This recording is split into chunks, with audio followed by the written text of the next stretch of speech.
Maupay nga adlaw ako yan na niyubog to nga hiya Alejandro. So recently nagkamayada ko in desire and desire to express an akon relasyon na Dios pinagi na akong pagyakan. And knowing kita nga kada tagsa nga mga natalwas na nga aton mayada na relasyon na naton Dios, kita yung gintagan na niya gintagan kita niyan gift.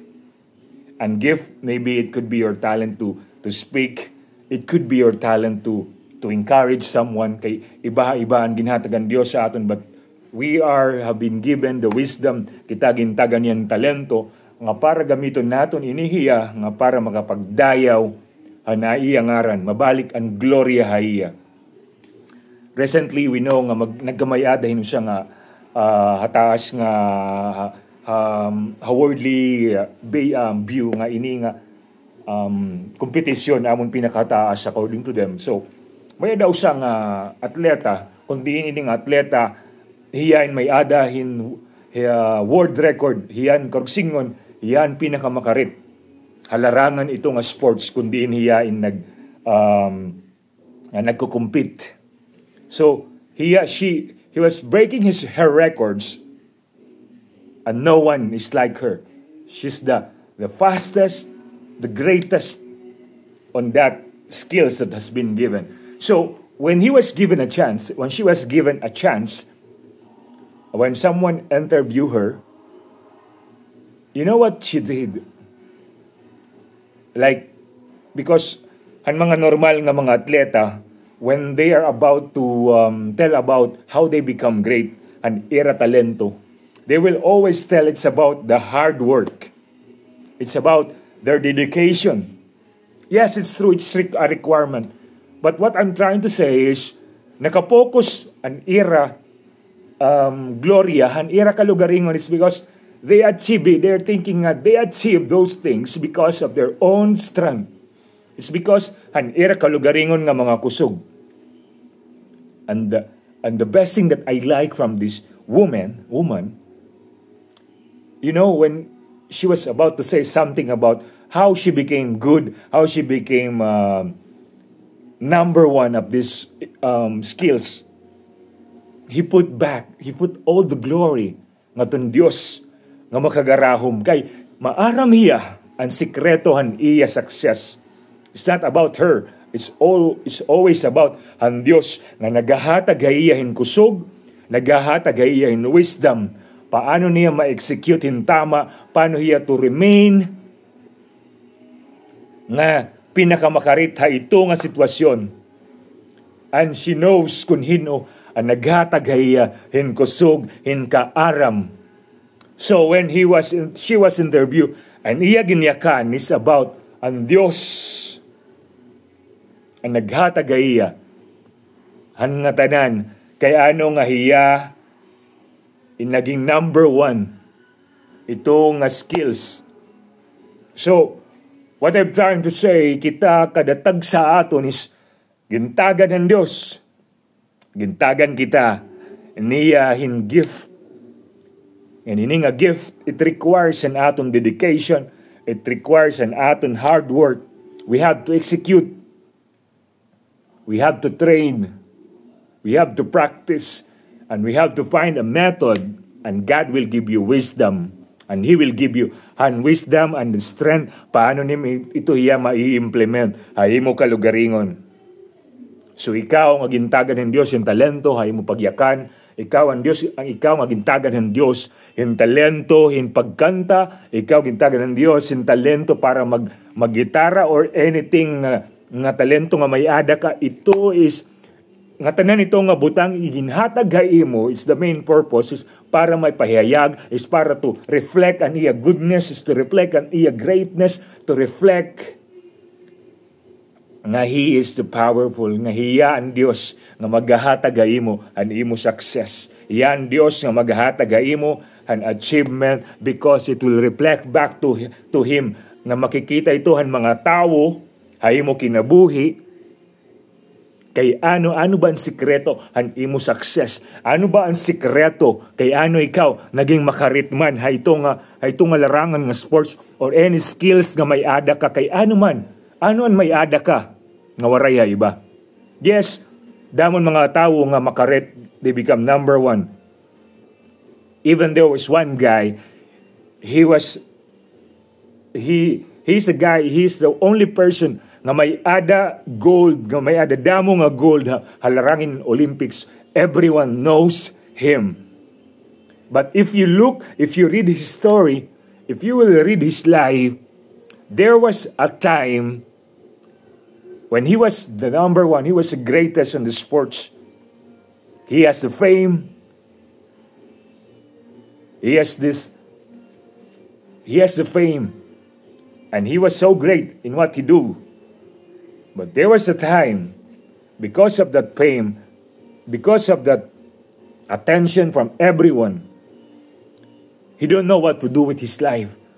Because the only thing nga may ada hiya isa mo niya aniya paglangoy.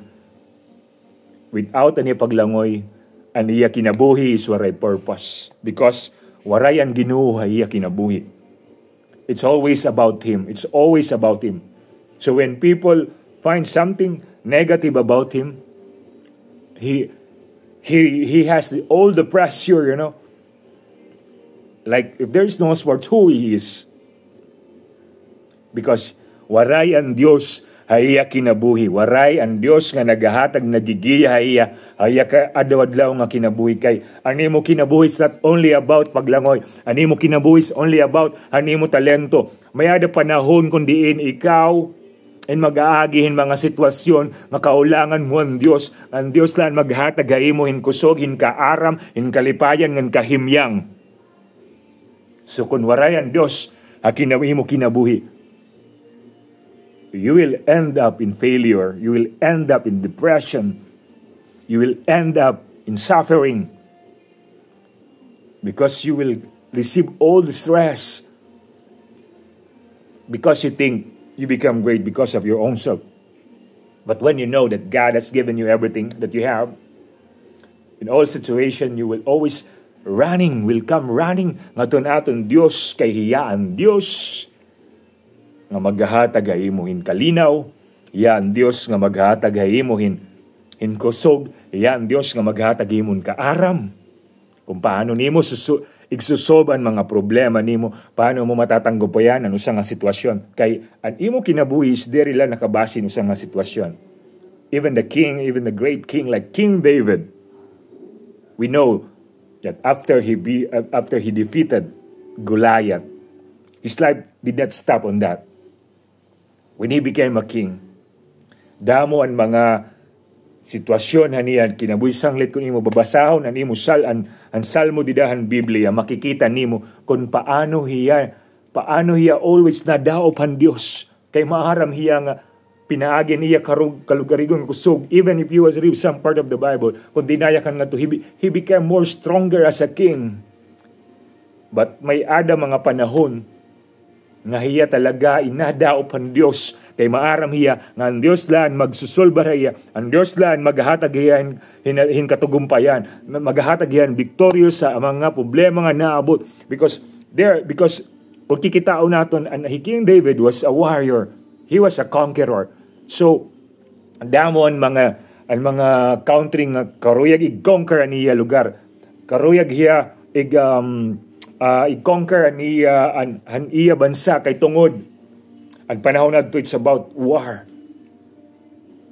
Salit, nayakan hiya napapalibutan hin mga kaaway. Hiya inag-aagihin distress, hiya nag-aagihin pressure, pero hiya inadaop ang Diyos. Kay maaram hiya ang Diyos.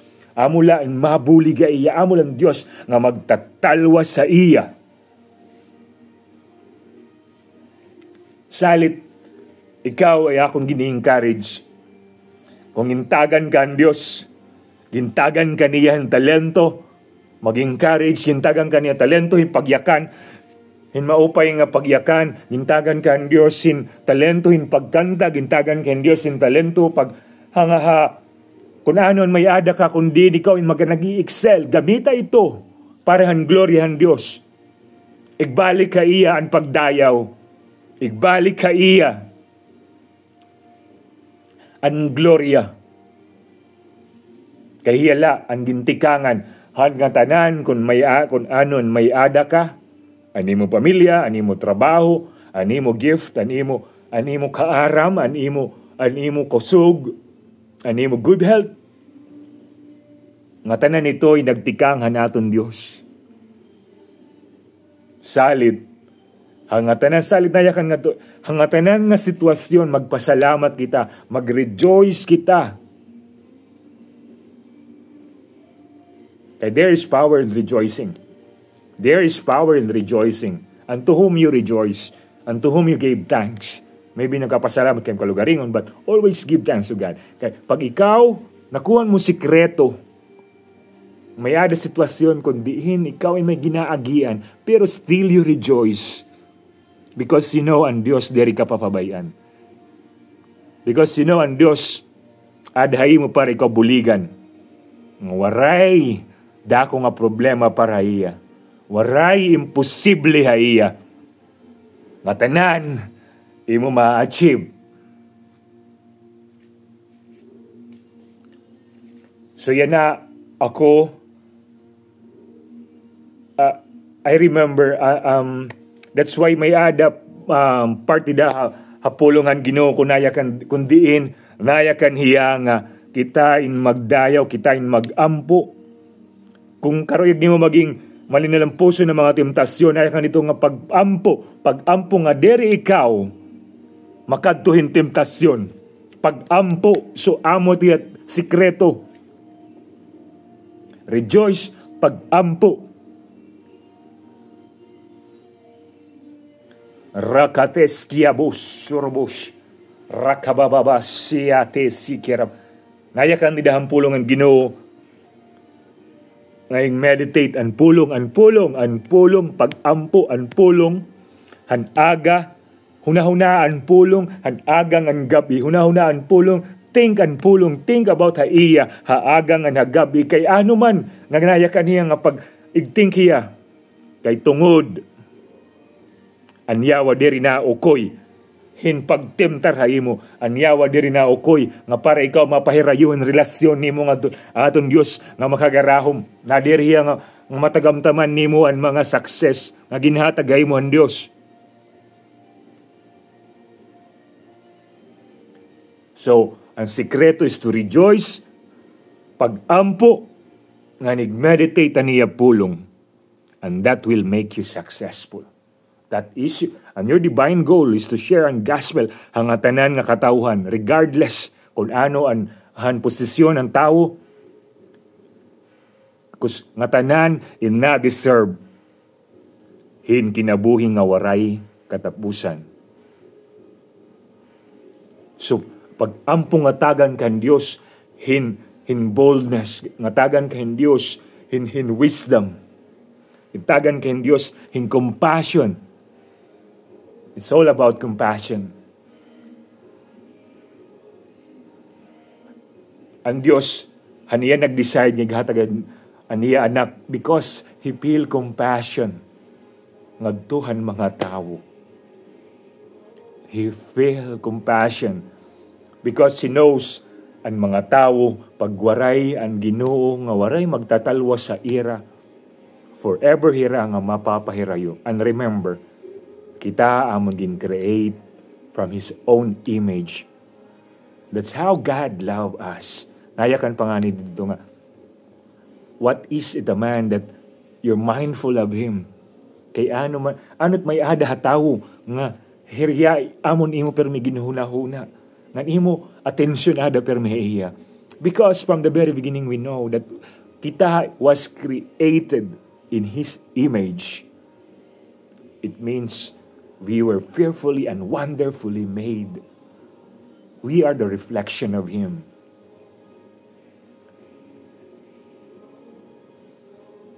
And when sin comes, we've been separated to Him. But as I told you before, it's the compassion of God.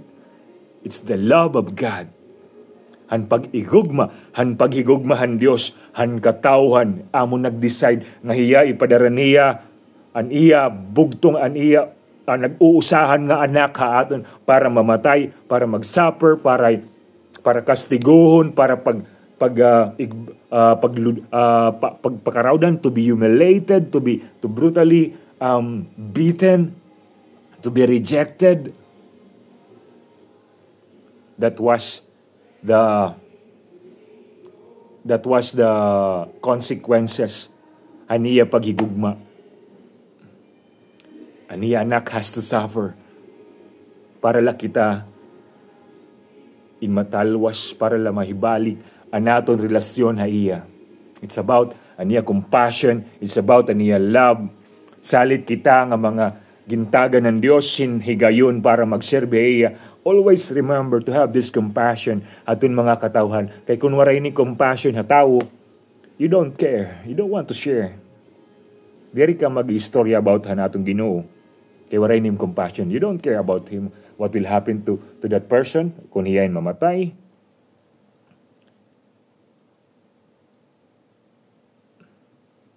So, pag-ampo kita nga in compassion naton mga kabugtuan nga diri nakilalahan Dios amon mag-grow nga maggamay-ada kita hin pareho nga paghigugma kung anong paghigugma naton Ginoo hakatawhan niya.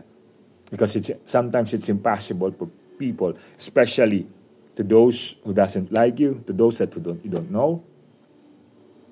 Because the human heart, the human character was programmed to become selfish, to think about ourselves, to think about our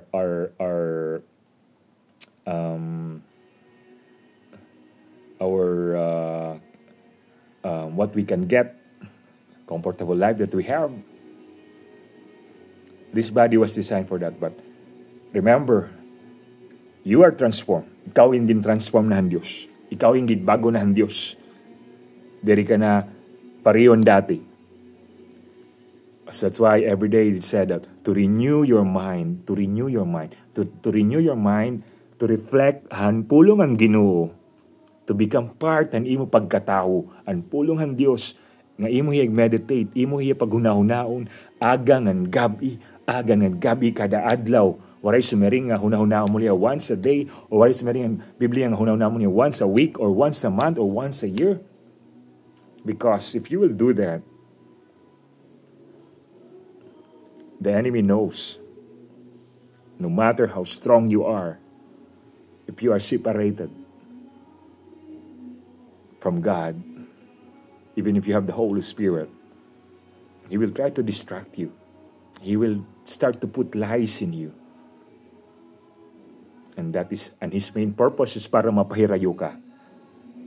Ang Ginoo, to steal animo joy, to steal animo peace, to put doubt ha imo kasing-kasing about that's really God loves you. Kaya ano man nga nag-aagi ka mga kasakitan. Kaya ano man nga nag-aagi ka kakurian. But remember, nga tanan nga mga katawhan Dios yung nag-agin kakurian. But the difference is, even hiran nagkukuri, even hiran naagin mga struggles, ada hiran joy, and ada hiran peace. Kay kunwari ang joy and peace ay mo kinabuhi. Just like normal people in this world, when they experience suffering, when they experience stress, when they experience struggles, and there is no joy and there is no peace, they tend to go to temporary happiness, temporary solution, which is alcohol, women, relationship, money, that will not satisfy their needs, and that is not the solution that they need. Temporarily, they might forget, but still, the brokenness is still there. Ngayon, Diyos la ang may ada kapasidad to heal those broken-hearted, to restore those broken relationship. Iyala ang may kapasidad to give you this peace, ang tinuod nga kahimyang, ang tinuod nga kalipayan, nga imo la matatad-an. hanaton Dios nga buhi. Hi Hesu Kristo. So, nagpapasalamat ako ang Ginoo aniya ginhatag akong kasing-kasing. Kung ano man may talento ako yan na, kung ano man may ada ako yan na, is about Him. It's not about me. It's not about kung ano na ako natapos, kung ano na ako natagamtaman, kung ano ako na-achieve, kung ano akong posisyon ang kinabuhian na. Derito about ito. It's about Him. Who I am now is because who He is. Salid. Nitagan akong Diyos ang boses. So I will use ini nga akong boses para ipasamwak, para i-share ang iya ka maupay ha aton kinabuhi. But remember, gintagan ka gipang Ginoo, but those gifts must be practiced. Those gifts must be enhanced as you continue as you continue imo relasyon Dios sa imo kaupod nimo hay mo panadlaw-adlaw nga kinabuhi. He will continue to transform you to what He created you to be. To become like Him. That's why He said, imitate Christ. When you say imitate Christ, because you become more like Christ. So, salamat ang Diyos.